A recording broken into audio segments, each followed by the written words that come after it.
Hey Waffle Gang, I do hope you are well. My name is Mark and today we're checking out some more Reddit stories. And if you do love a Reddit story, why not consider hitting that like, subscribe, maybe that notification bell too. And let's crack on with today's first story.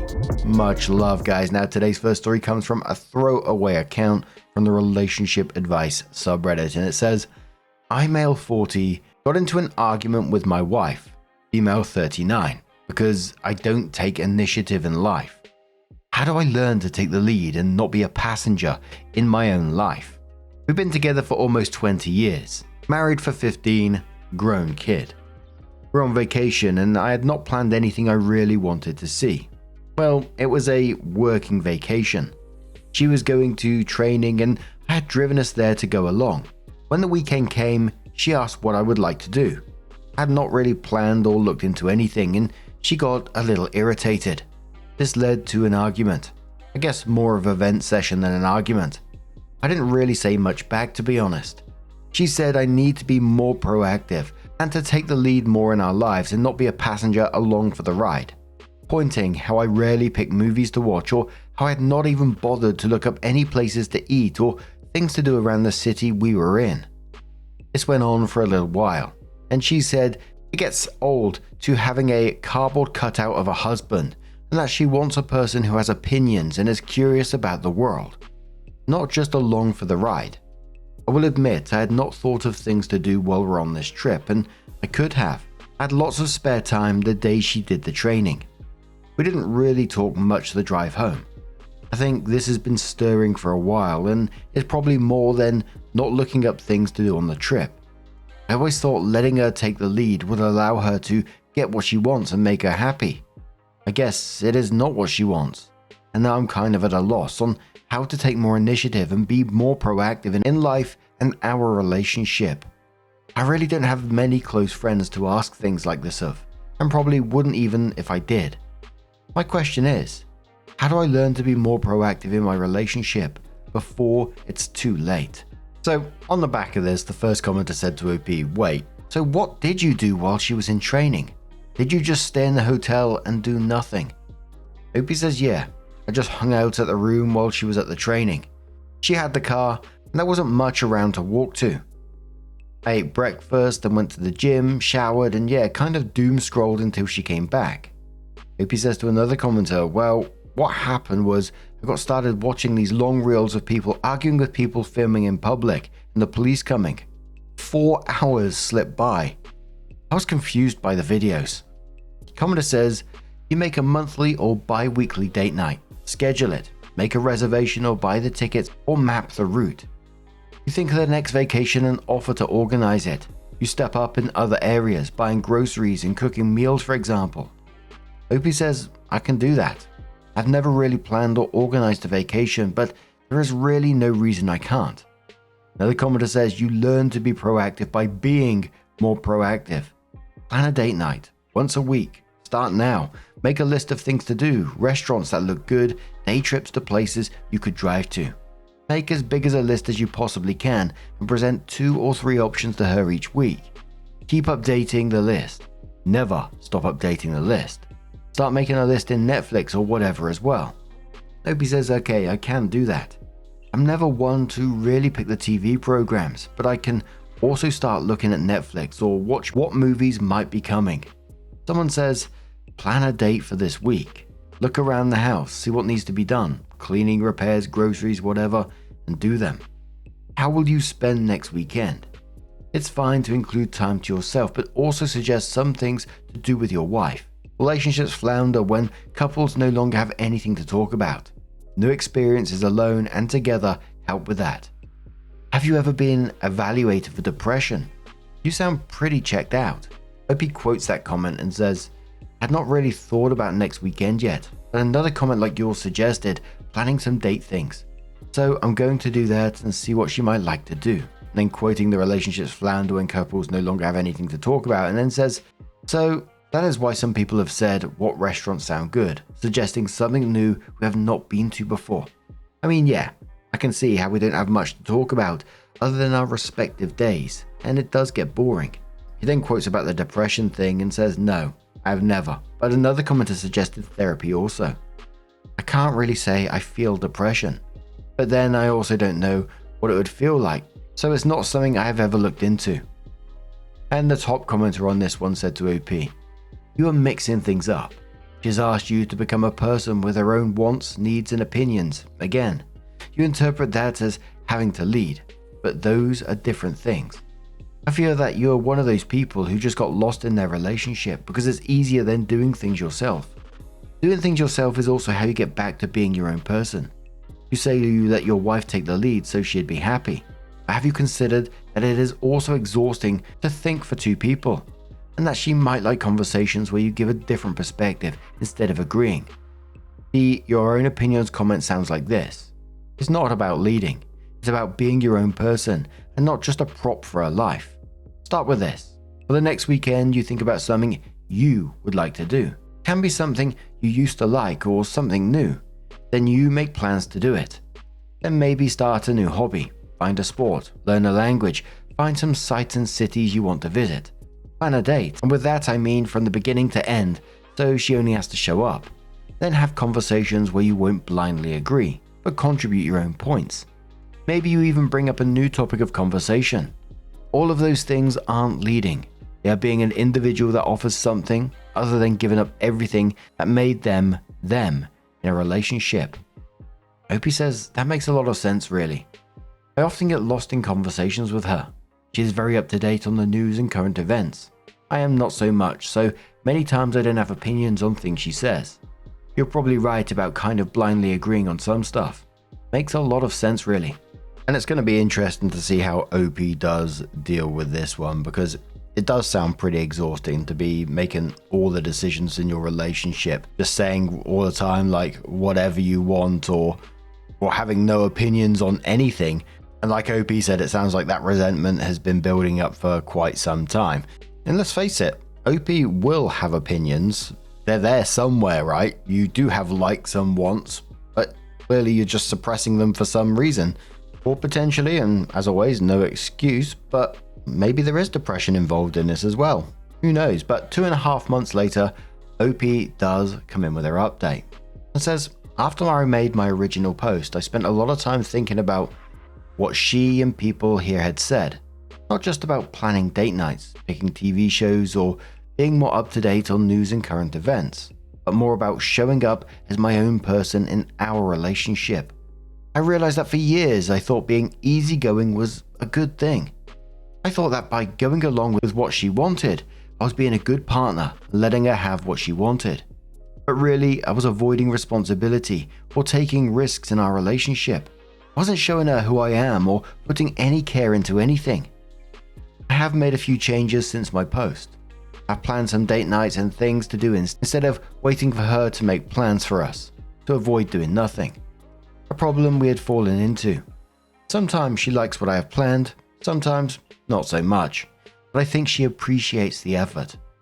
I've been speaking up and paying attention more, even about little things. What I think about a TV show or a place we have been for the first time, offering more than it was okay or it was alright, but offering some actual opinions that don't dead end the conversation. I've been paying attention more to news and current events, and even though many times I don't really have an opinion about things, I offer what I can to show some interest. It's awkward at times, but better than just doing nothing. I'm also reconnecting with some interests that I had let go over the years. Been more willing to spend time with some friends instead of choosing to stay at home and scroll. I've also restarted some old hobbies, hiking and mineral collecting, which I can do on my own. Or she has come with me a few times. She seems happy I'm going out and doing things on my own and reconnecting with friends after so many years, I think.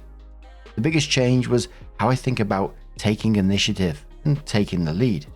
It's not about being the boss or the one to make all the decisions.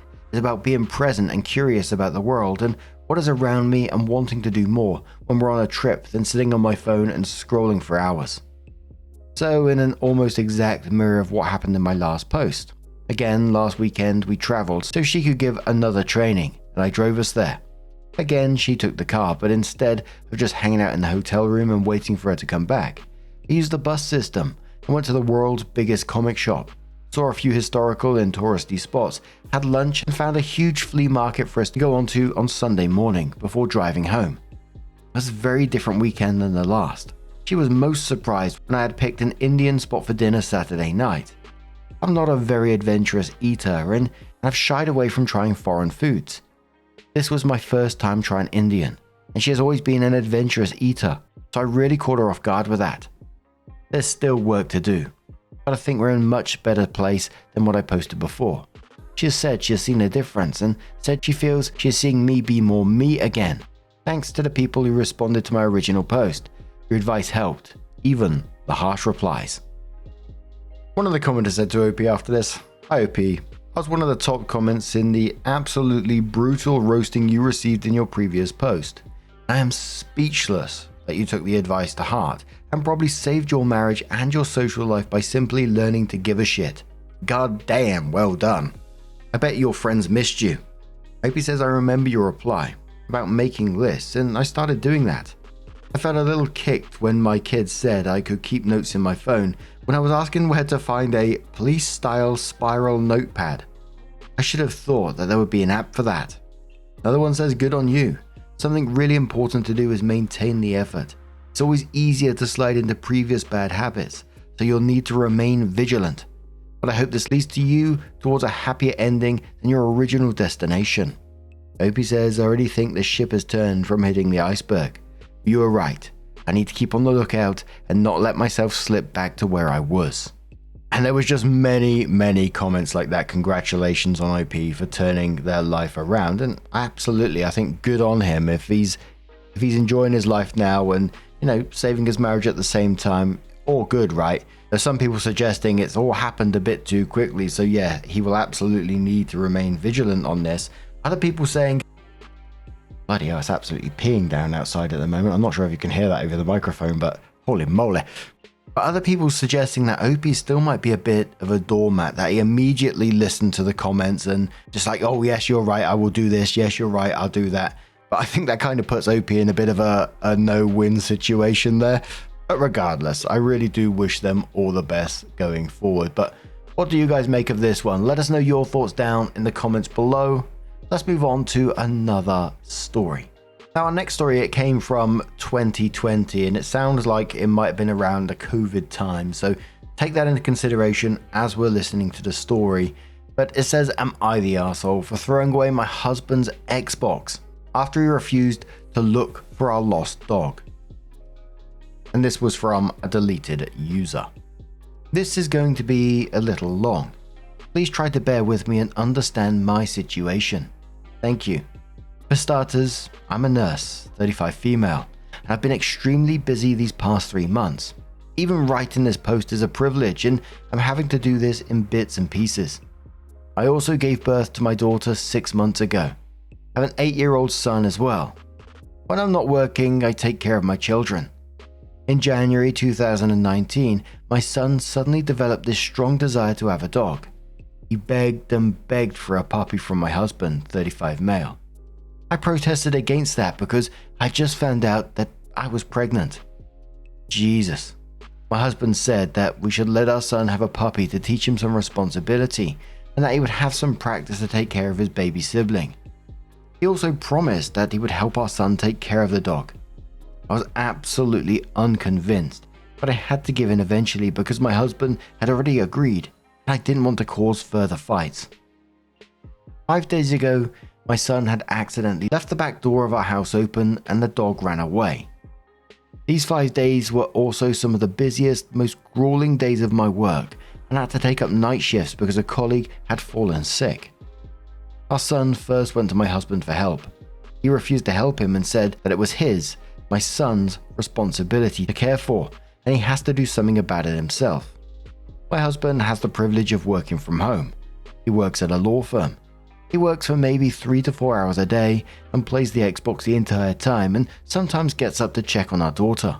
He literally has no added pressures.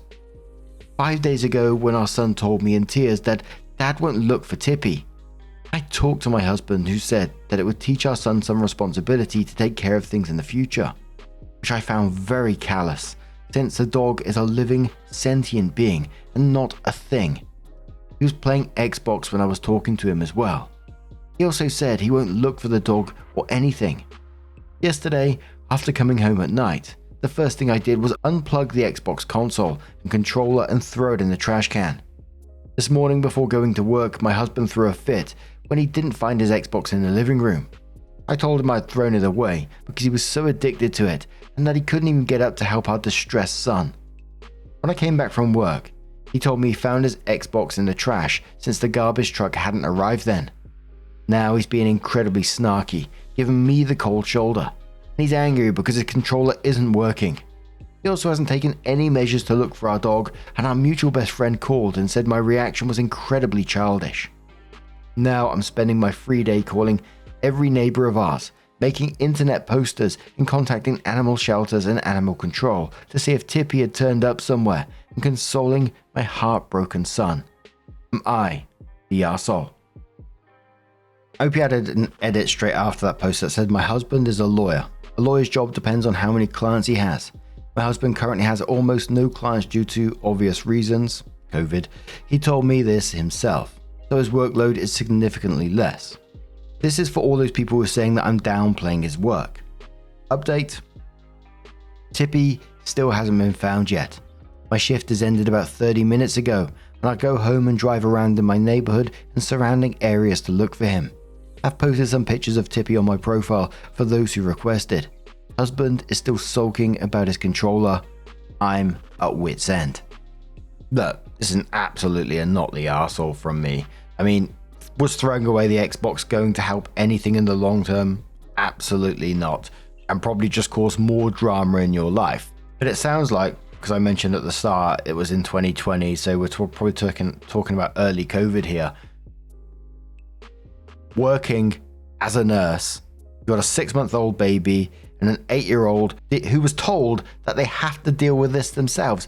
What the fuck's that about? Imagine your child coming up to you and their dog's gone missing and you just say, "Oh no, you have to deal with that shit yourself." What the hell, man? A few years back, my young neighbor came over and their cat had gone missing and asked us to check shed and, all the other sort of stuff. And I couldn't get out of my mind. I can remember waking up at 4 in the morning and I could hear a cat meowing and went outside and in the front bush, and it was like a thorn bush, found this little small young cat in there, and luckily it was her cat. But it was like, how can he just not care? And this man promised to help care for the dog as well. Guy wasn't using this as a teaching moment. He just checked out and couldn't be fucking bothered to do anything. And in reality, what was he expecting his 8-year-old to do? Go out in the neighborhood by himself to search for this dog? That's wild, man. Honestly, you got bigger problems than a thrown away Xbox. But Beth from HR says, "Everyone sucks here. Your husband for using a living being as a life lesson, and you for, yes, being childish. You're a grown-ass woman. Children break others' children's toys when they're upset, not adults." Opie says, "Well, thank you." Commenter replied saying, "I'm not defending your husband's actions in any way, which I made clear. Your response did nothing to help your son or to address the actual issue, which is husband's lack of desire to parent his child. The Xbox is a symptom, not the cause." Opie says the Xbox is a cause. He bought it just 3 years back and has been addicted to it since then. Another commenter says, "Wow, your husband expected an 8-year-old to look through town for the lost dog by himself because he wanted to play games instead. Well, what a shitty husband and father he is. Your kid won't forget it, that's for sure. Not the arsehole. I would have saved the Xbox, thrown out the husband." Opie says, "Oh dear, that made me laugh. I'm just so exhausted both mentally and physically that my husband's lack of response was just the last straw." Another commenter says, "Everyone sucks here." I know, let me explain. 1, husband needs to be a bigger part of the family. I'm a gamer and I spend about 50 to 80% of my time on my computer, but I watch the kids for at least half the day.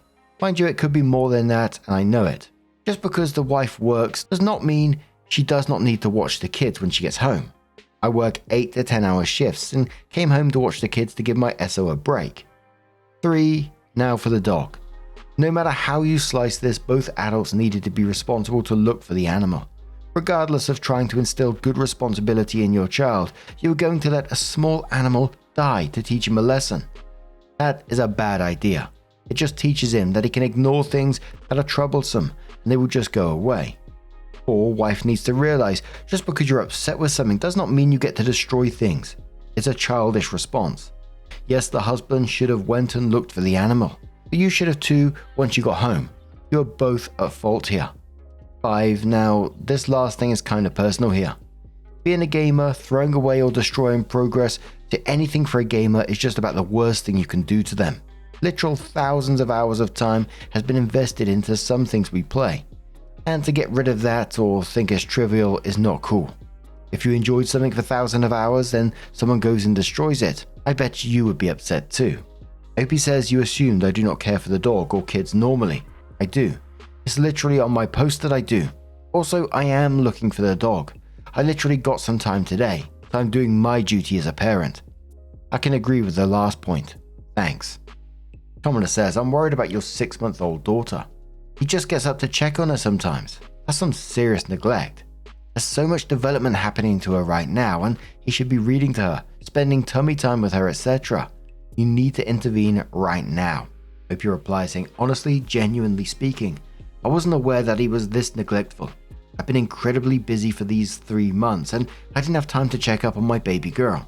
I used to be home for the first 3 months of her life, and then I had to suddenly get back to work. Not just my husband, it seems I'm a shitty mum too. So is your 6-month-old home with him all day while you're at work? Opie says not all day. She was just these 5 days.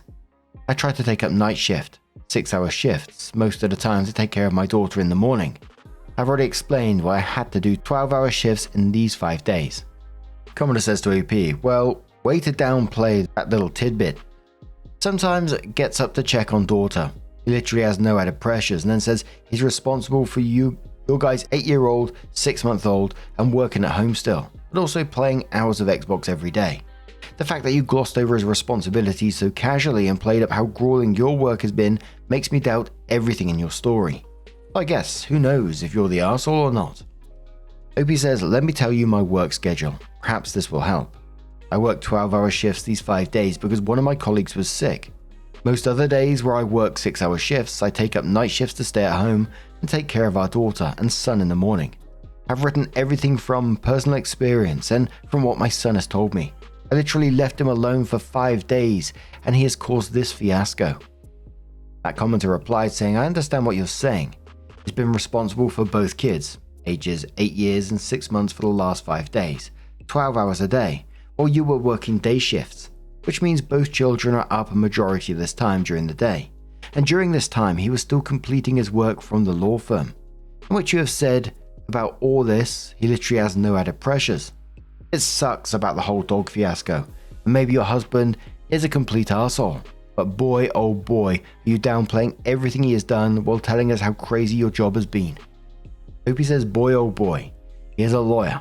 His workload depends on how many clients he has. He himself has told me that he doesn't have to work much because of this pandemic. My job has been crazy, by the way. You try doing a nurse's or even a janitor's job right now. Also, what flawed logic is this? My 35-year-old husband can't take care of 2 children for 12 hours when I take care of them for 6 hours and then go to one of the busiest hospitals in Washington to do my job. What downplaying am I doing? So it was 20 days after this that Opie came in with an update and said, first of all, thank you everyone for your immensely kind and considerate responses. I'm thankful to each and every one of you to give me such beautiful and encouraging messages. He's kept me going, no joke. Tippy was found 2 miles away from our house, the day after I posted ads and posters on several platforms and websites. A kind lady living alone had found him near her street, starving and exhausted. She responded to my calls for help on Facebook and I'm utterly thankful to her. We need more people like her in this world. My son and Tippy are both ecstatic to be reunited. He takes care of him just like he did before. Only now I have some time on my hands to help him as well. However, my son is still wary of his father and he'll likely remain so for a long time. Now he doesn't ask him for help at all. As for my husband, he now treats Tippy as if he doesn't exist. He went and bought a new Xbox controller right after Tippy was brought back and now demands that I pay him for damaging his property. I'm willing to pay because I realized my impulsive response was not the best decision and nor was it the best way to deal with my situation.